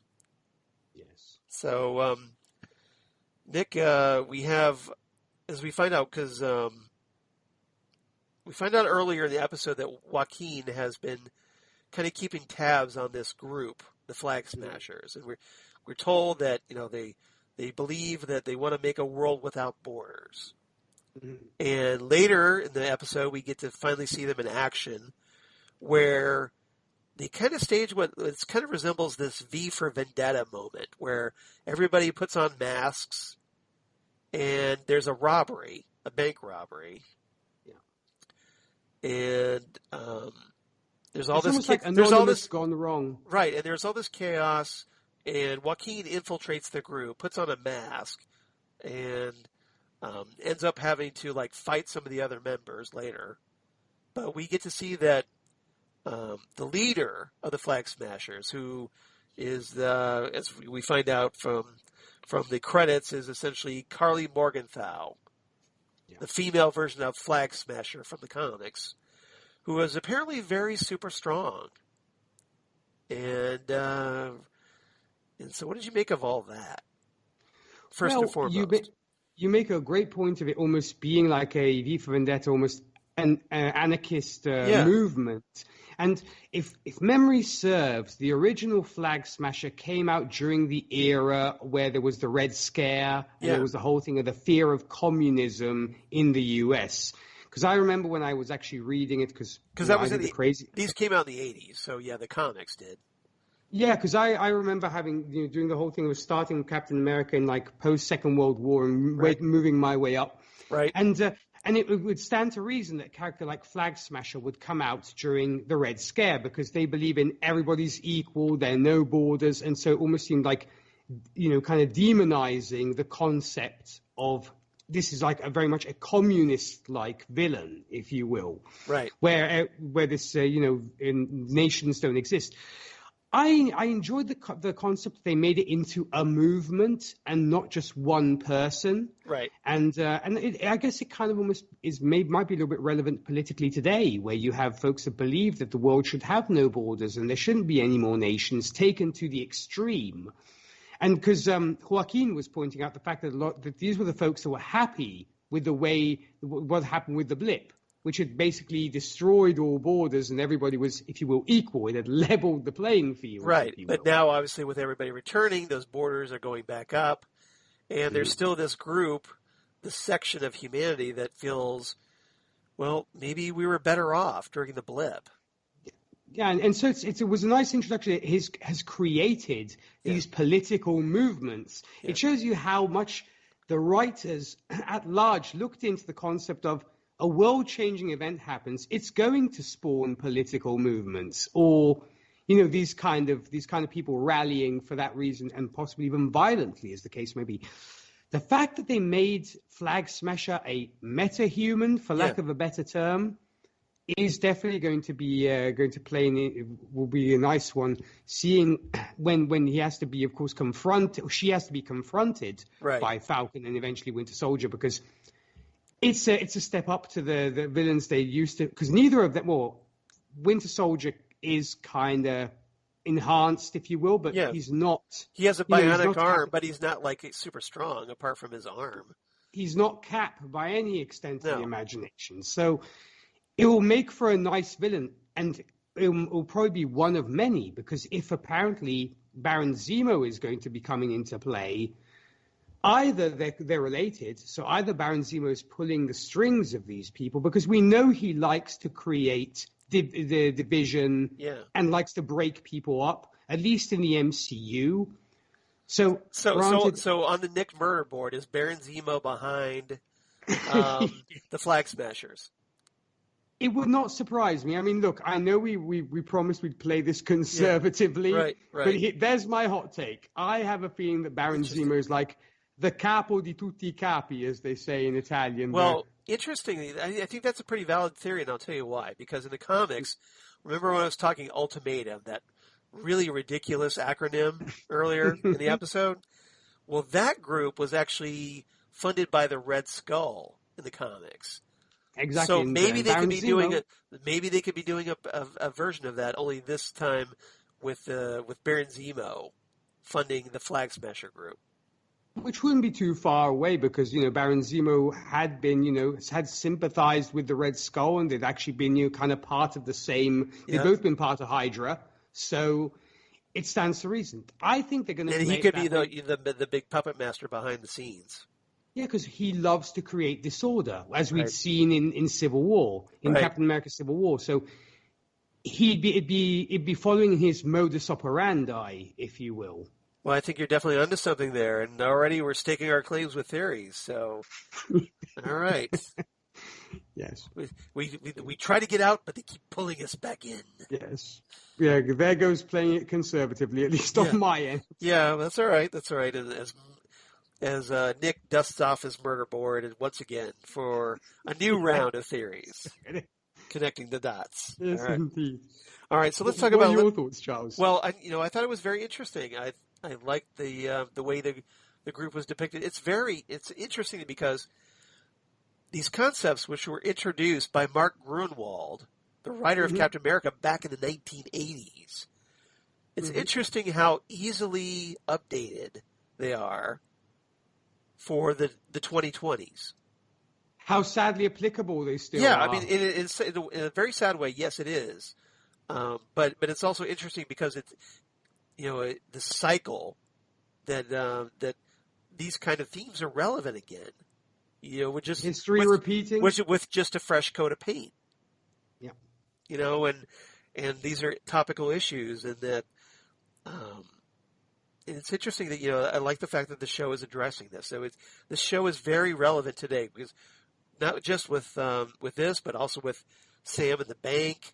So we're getting a lot of very topical issues in just this first episode without it being like, constant social commentary, beating you over the head. These are just, current themes, modern themes to make the show relevant to today. Amen. And, I'm looking forward to seeing Erin Kellyman really step up, in later episodes. I thought she did a great job as Enfys Nest in Solo, a Star Wars story, where she was also kind of like this masked figure who a lot of people thought was a guy at first until she's revealed as a girl. So it would be interesting to see her in something a little similar here. I was kind of sad we didn't get Emily Van Camp, who I absolutely adore. But, we have 5 episodes for her to make her appearance. But that's my only little gripe. Just wait for you. We can't have everything at once. We still got to introduce. I know. We still got to introduce Baron Zemo back. So reintroduce, I should say. So just be patient. We can't do it all in the first episode. Got to leave some stuff in the later episodes. True. Yeah, but you know me. I mean, I was just, because I was just so psyched when I heard that Emily Van Camp was going to be reprising her role because as I said, I was one of those who was kind of like waving the flag saying, she was so underused, bring her back. Yeah. Kind of like the Snyder fans. I sound like that right now. That's terrible. Right. Not that bad. Not that bad. But no, I was just psyched by that. We got Batroc Zeliper, we got Rhodey, we got the introduction of Joaquin. We got a lot of great stuff. We got a lot of stuff here. The Flag Smashers, and the new Captain America. So let's talk about him. Yes, indeed. Nice segue. Thank you. I like the way I segued that. All right. So at the very end, we get this, Sam is, he's reeling, I think, from the problems with the bank. And he's trying to fix the boat. That's not working either. And then suddenly he gets a call from Joaquin, who talks about like what happened in Switzerland. Say, hey, there's all this craziness going on. And then all of a sudden, this news comes out. This press conference comes on the television. Yeah, because I believe his sister says, turn on the TV. There's like a major announcement. Right, exactly. So Sam goes to check that out. And it looks like, that one of those very same senator guys that was at the ceremony, the dedication ceremony earlier, apparently got a hold of that shield and has now given it to a new Captain America, John Walker, who were just very teased a little bit at the very end, who comes out, steps out, and, gives a little wink, and we'll see what happens now. I'm sure that's not going to sit very well with Sam.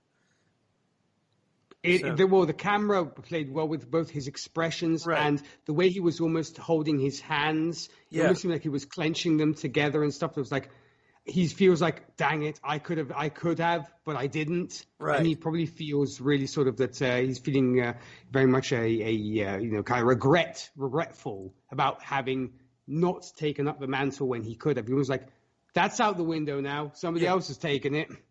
Well, I think this is going to be another one of the things to give Sam a good kick in the pants to get him to realize that he wants that mantle. Yeah. But what did you make of that sequence, that revelation? Okay, I don't want to read too much into this. I don't want to sound too pretentious when I say this, but isn't it odd that the fact that like you said, the same chap who was at the press conference congratulated Sam on his decision, and then gives it to another chap who happens to be white, and sort of walks out going, here's your new Captain America.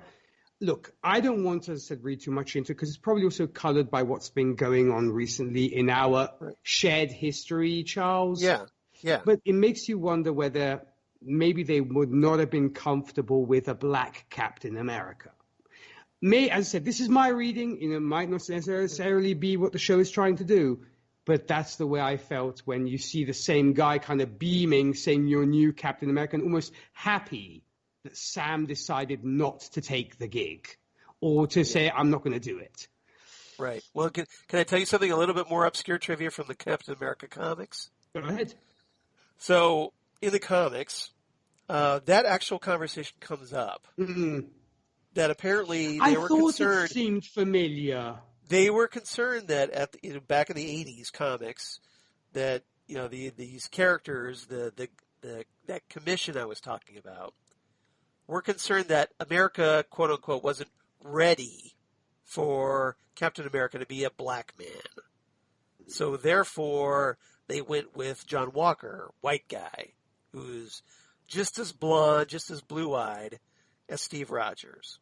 Yeah, he's your American apple pie guy. And I think that's exactly what's happened here. So we're going to see Sam, a black man, is realizing that, well, because I didn't step up, now they've put another white guy in this role. Yeah, that's my thought. And so I guess it reflects what was going on in the talks that were going on in the bullpen as well when it came to the comics.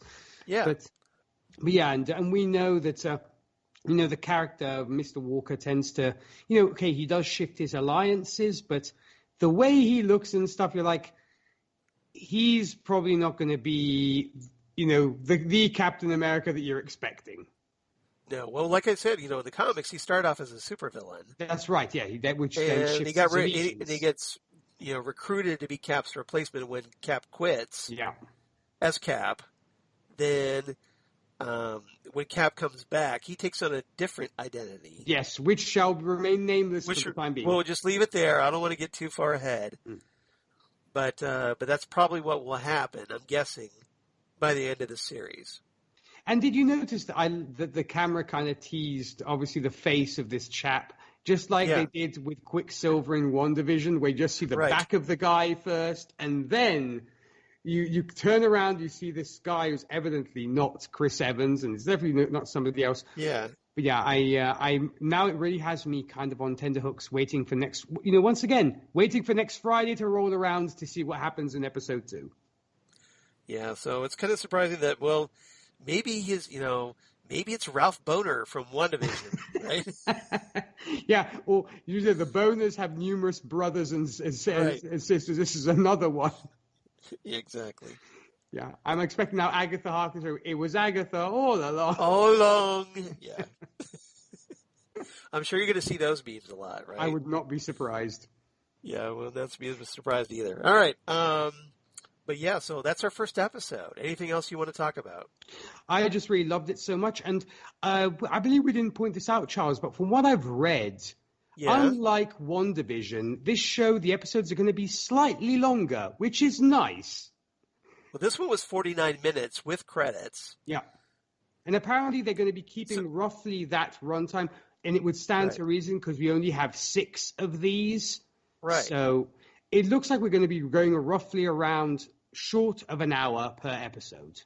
Yeah, pretty much a roughly normal time, like a standard network TV show. And interestingly, no post-credits. Without commercials, Yeah, obviously. curiously, no post-credits. We did have a few teasers from the credits of what is going to happen, if you will, because we got obviously the image of Baron Zemo. We got a couple of other little kind of press cuts and what have you, which I thought was nice. And it will be interesting to see if, as of the second episode, we'll start getting post-credits, if any at all. So were you someone who was like watching the credits over and over, trying to analyze and look for every little hint and clue in the credits, perhaps? Maybe. Maybe. I was like, let's watch this for the 20th time and see what I missed. Busted. Oh, man, yes. Boy, is my face red, yes. Yeah. Do I know you, Nick, or do I know you? Yes, you know me. At this point, I think a certain amount of episodes we've done together, Charles, you've been able to profile me and know what my MO is. That's all right. I hope so. But I try to pay attention. But yes, I kind of figured that out. Were you like kind of doing your kind of where's Wally or where's Waldo kind of thing? No. If anything, I do that I save that for, like looking up things on IMDb or what have you for little hints of what's coming up. Were you hoping in a post-credit scene or were you happy? No, not for the first episode. I don't think, because remember, WandaVision didn't get them until, what was it, episode 9 or 8 or 9? Yeah, well, towards the end anyway. We were like halfway through. Yes. Right. So it was very late in the season. So probably we won't get them until maybe episode 5 or 6. And one other thing I wanted to add, it was so cool to get the Winter Soldier theme again. Yeah. That theme is badass. It really is. You mean that? Yeah, that kind of almost, electronic scream I've always equated it to. I miss that. I can't really do it justice, but yeah, that it's very disturbing, and it's perfect for the Winter Soldier. It's kind of like the high-pitched strings that the Joker gets in The Dark Knight. That kind of theme gets like so dissonant, if you will. Right. But it works so well. You hear those notes, and you're instantly thinking of the Winter Soldier because it's so identified with the character.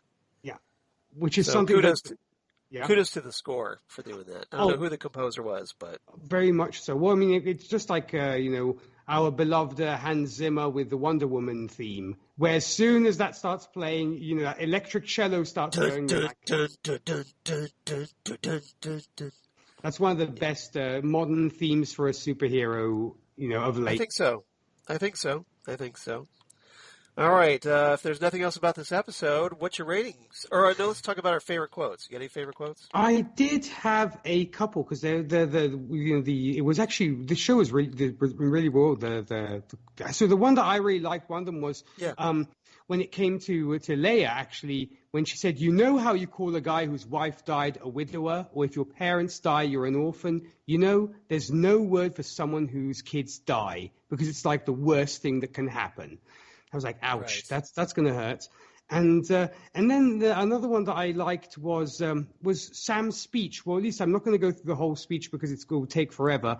But what I did like was the fact good, though. The fact the phrase, Steve represented the best in all of us, courageous, righteous, hopeful, and he mastered posing stoically. And I'm just going to leave it at that. But that's a good one. The fact that he said he represented the best in all of us, I thought was beautiful.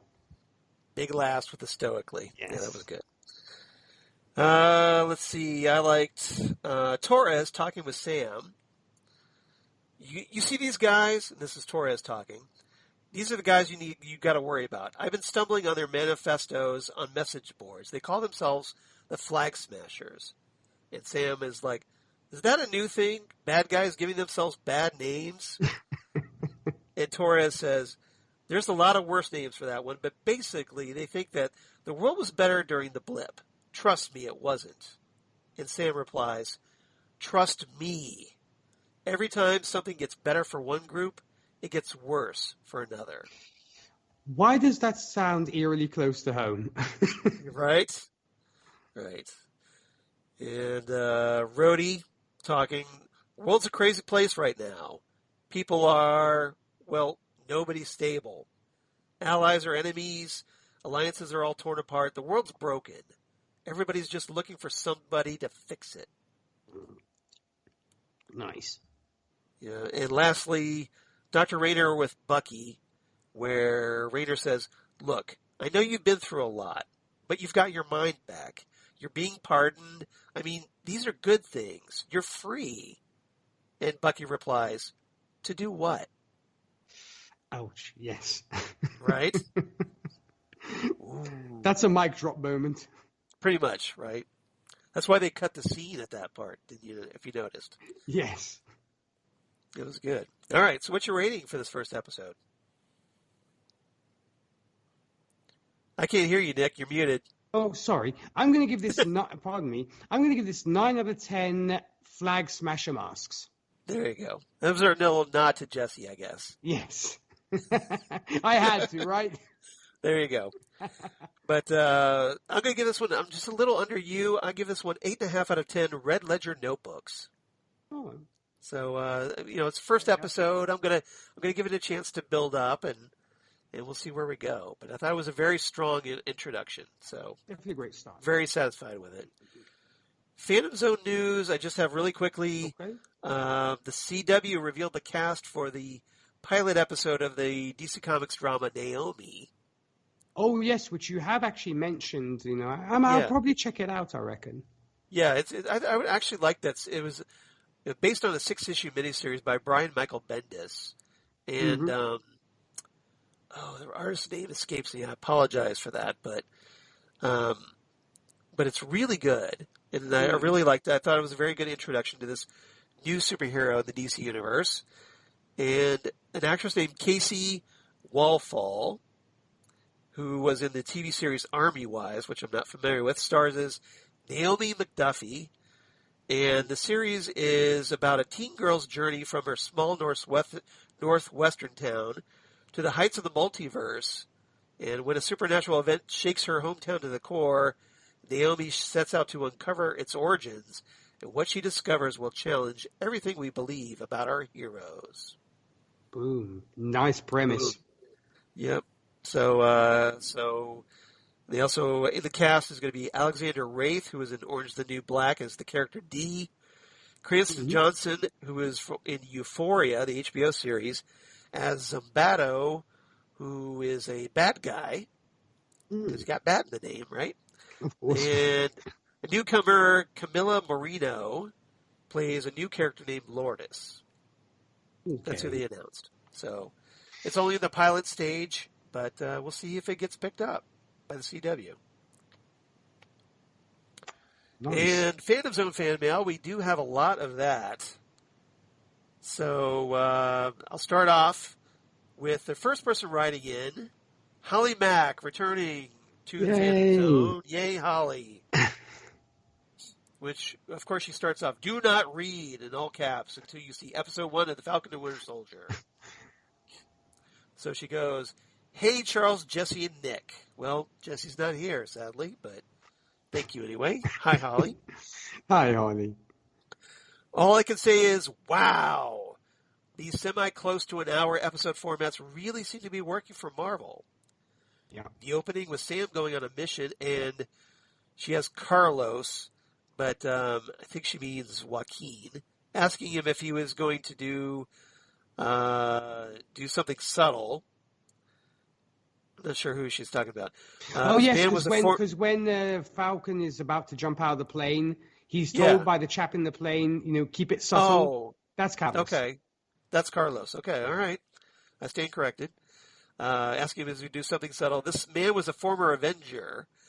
For the majority of the Avengers, subtle isn't in or high up on their vocabulary list.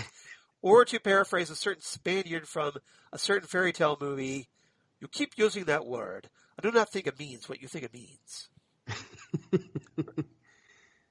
So, nice to see Red Wing being used. That opening fight scene, man, so good. And then the music score was so good. Poor Bucky, trying to make amends and then having a not-so-cooperative doctor that he sees. Love the interaction that Bucky had with Yori. The side story with Sam and his sister was really interesting and did bring up some good questions about during the snap or blip, as they're calling it. No money was made, and superheroes don't have a salary. Mm. Nice to see Rhodey again, and him trying to talk Sam out of turning Cap Shield into whatever place he was taking it. The side story with the Red Hand group kept my interest. That's the Flag Smashers. Mm-hmm. And something tells me that they're going to play a decent part in this story as it goes along. Oh, yeah. Mm-hmm. Why do I have a feeling that the guy they have to fill the new Captain America shoes is going to be a Hydra double agent? Mm. I'm hoping I'm wrong, but then again, really can't wait for Bucky and Sam to meet up again and start getting down to the bottom of things. Is it next Friday yet? Question mark, question mark, question mark. I'll wrap it up here. Holly from Wisconsin. Thank you, Holly, and right with you. Yep. Yeah, we're counting the days ourselves because we're recording this on a Sunday, so we've got 5 days, 5 long days, waiting for episode 2. Going to have to fill this up. And so on to our second email here from our buddy Ray, who'd actually sent us a voice email, I believe, the previous time we talked, I believe, 2 episodes ago when we'd done the finale for WandaVision. So Ray writes in going, "Hey guys, here are my thoughts for Falcon and the Winter Soldier. Spoilers. I see everybody's respecting the whole spoilers deal. Appreciate that. Wow, what a way to return to the Cap aspect of the MCU. Can easily see how this was meant to kick off the Disney Plus shows and the start of a new era." Exactly. It hits the ground running. Opening sequence with Falcon, just visceral and mind-blowing. I was very happy to see Batroc again back, and Mackie's comment about plenty of cameos already seems fulfilled. Yes. Hope we see Batroc again. I love that the Flag Smashers are part of this. As comic fans know, the Flag Smashers are akin to Ultimatum, and Flag Smasher's an actual character who leads them. Wondering if the superpowered leader of the Flag Smashers is indeed meant to be Flag Smasher himself, or herself, I guess, in this case. Or herself, yeah, exactly. That shows gender pronouns. Exactly. We'll have to wait and see. The character development of both Bucky and Sam make the core of this episode, and both are done really well. Sam's familial woes and Bucky's hidden trauma make both of these characters bigger than what they were in the first 4 phases. It breaks my heart that Bucky killed his friend's son, and I'll be watching to see how Bucky will handle this and grow as a person. I guess that's definitely going to be worth watching. I really like Sam in this episode, and his humor is welcome relief at times. The blip again has fallout and is well utilized in Sam's story with his sister. Finally, the reveal already of U.S. Agent. Yes, we just spoil. Hold on, it's not U.S. Agent yet. Just wait. Yeah. This surprised me, but I actually like how they're getting straight to it. There probably won't be enough time in the season to delve into John Walker's past, but with any luck, there'll be time down the line. Already looking forward to his inevitable run-in with Falcon and the Winter Soldier. A nifty cameo by Don Cheadle as well leaves me with a solid 4.5 out of 5 Red Wings for this first episode. Thank you very much for that, Ray. Yeah, thanks, Ray, and appreciate you writing in. Nick was kind enough to retrieve your comments from Facebook, so we could kind of keep them all together here. So that's good. I appreciate you checking out our Facebook page and writing in. Yes, indeed. And I hope you continue to do so. Yes. And last but certainly not least, we have Dave Proctor writing in. Hi, Dave. And who wrote to us to Next Stop Everywhere, so we had to retrieve his email as well. But so you had to hop into the TARDIS real quick and retrieve it. Exactly, yeah. It's all timey-wimey. It's good. It's good. We got here. We just kind of took this big, long travel through space and time, but we got here. So Dave writes in, "Hi, guys." Hi, Dave. Hey, Dave. I enjoyed the pod about Superman and Lois. Well, thank you. Yeah. I was planning on passing because I'm primarily a Marvel man, but after your podcast, I feel compelled to watch it and have watched the first one. Now I'm hooked. Thanks. Yay! Yay, we got one. All right. We got us a new Superman and Lois fan. Yes. Everybody should watch Superman and Lois. As far as So, I'm Charles, concerned. is Greg? Did Greg Berlanti say we get paid by the guy with the people we get in? I think that was the deal, wasn't it? If not, it should be. Your move, Berlanti. Just saying. If we get paid by the guys we needed to hook, we need to start working on that. All right. Good to know. We do have a, buy me a coffee. I'm sure we could set up for that. I am truly optimistic, Dave continues, about Falcon and Winter Soldier. I really like the extended time to get to know the characters. I definitely think the running time of the episodes helps. It certainly does. Because it gives us a little bit more time to flesh out things. Mm-hmm. That's a little side there. Really like the extended time to get to know the characters, showing them as people with real-life issues that makes them that much more heroic. Mm-hmm. And let's see, he's like, and Eddie Falco would not have been there otherwise. I'm not sure what he means there. But I'm a giant fan, and I'm sure you guys are going to make the show even more entertaining. Well, we certainly hope so. Do our best. Jesse, you will be missed, but I'm sure you fellas can redistribute the load and carry on just fine. Well, we're trying. So our best. It's obviously, a very big shoes to fill with Jesse gone. So try our best. Happy spring. Well, happy spring to you, because it's March 21st. So yes, indeed. Spring has sprung. Yes, indeed. So happy vernal equinox, everybody. Yes. Excelsior, Dave adds. So nice. Thank you for that. So I'm sure Stan Lee would approve from Comic Book Heaven. So we all pay homage to the great, the man up in the sky. Thanks, David K. Proctor. So thank you, Dave. Thank you. Love to hear from you.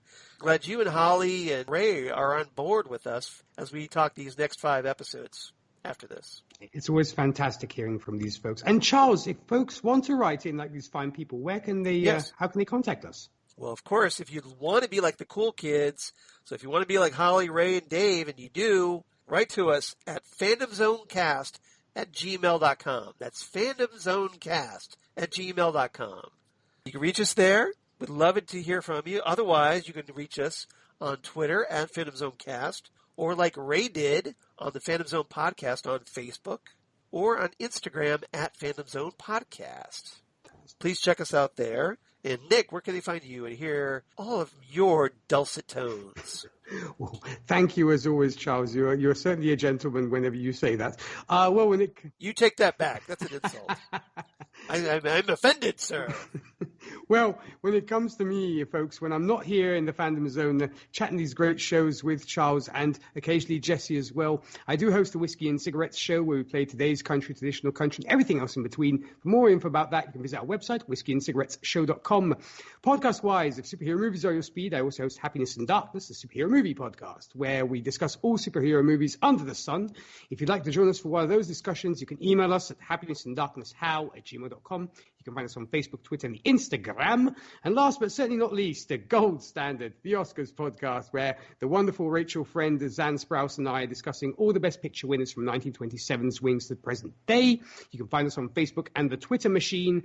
And if you'd like to join us on the conversation for your favorite Best Picture winner, that's email us at goldstandardoscars@gmail.com.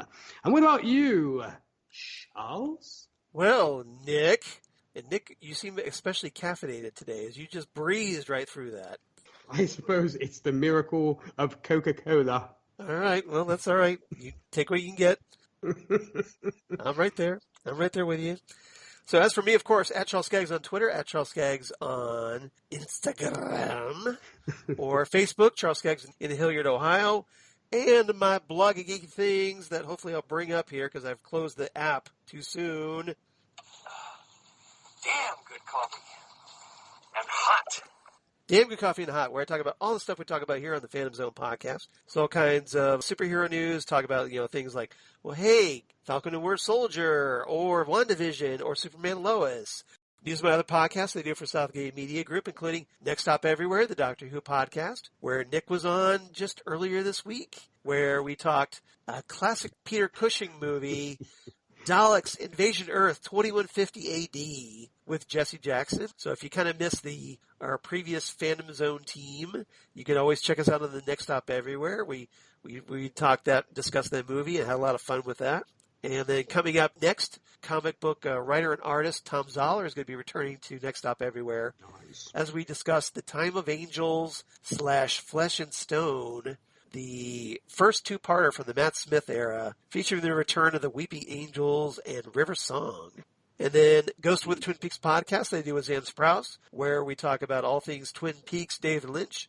And currently we are going to be recording the second of our 3 episodes that are discussing the late lamented ABC TV series On the Air, the first of which was directed by David Lynch. And it features a lot of Twin Peaks actors, which is why we're covering it. So I hope everybody checks that out. And then Drunk Cinema, where sadly, because Zan was a little under the weather, we weren't able to record our next episode, Forbidden Planet, but hopefully we'll be doing that soon. But in the meantime, you can join a lot of our other movies that we've already talked about, and stay tuned because Zan picked Forbidden Planet. Well, I got to turn the tables and come up with a movie that she has not seen. So as soon as we record Forbidden Planet, we'll talk about that. So something that Zan actually has not watched. Yes. So we'll find out what that is. I know what it is. Nice. Well, to have found a chink in Zan In the armor. Wow. Yeah. Because that is some serious armor that Zan has when it comes to her, watching history, if you will. I actually came up with a list of 6 movies, and she had only seen one of them. Wow. Okay. So I was pretty good. I came up with a pretty good list, apparently. So we'll see. But we did pick a movie, and I'll just leave it there for now. All right, so everybody, thank you so much for joining us for the first part of The Falcon and Winter Soldier. Hope it lived up to the hype, because this looks to be a very promising series. We've already got lots of great cameos, like Ray said, and hopefully we're going to get some more. As we know Sharon Carter's on deck. We know Baron Zemo's on deck, and I'm sure there'll be a nice little surprises along the way. For sure. It's the MCU, so... Exactly. And we're going to find out what happens, of course, when Bucky and Sam are finally reunited as they join forces to take out their various threats. And we'll kind of see what happens, especially once they confront that new Captain America, whom I'm guessing neither of them will be particularly fond of. It's going to be definitely regardless of what happens, it's definitely going to be interesting to watch. So a very promising start.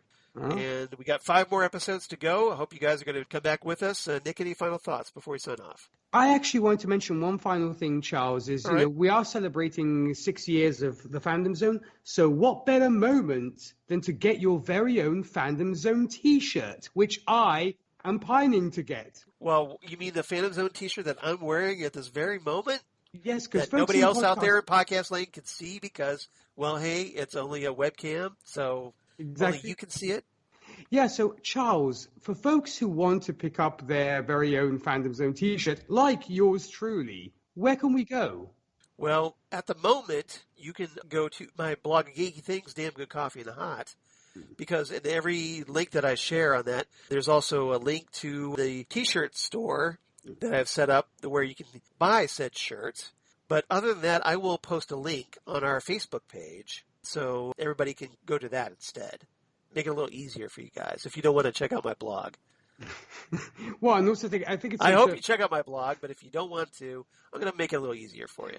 Folks, definitely check out Charles's blog. It's definitely worth the read. But other than that, I thought, Charles, it's a perfect time, to celebrate 6 years with us, with your own T-shirt, because as I said, exactly. And I just joined the team, and shame on me because I didn't get the, I don't have the jersey yet, which is terrible. So I need to get my jersey, as they say. Well, I've got one for Next Stop Everywhere as well. Just saying. Yes. If you want to set the fashion trend for 2021, you definitely want to get yourself a Fandom Zone t-shirt. All right. So, guys, thank you so much for listening. And coming back next week for episode 211 as we discuss The Falcon and Winter Soldier, episode 2, whatever that title ends up being, right here on the Fandom Zone podcast. Goodbye, everybody. Ciao.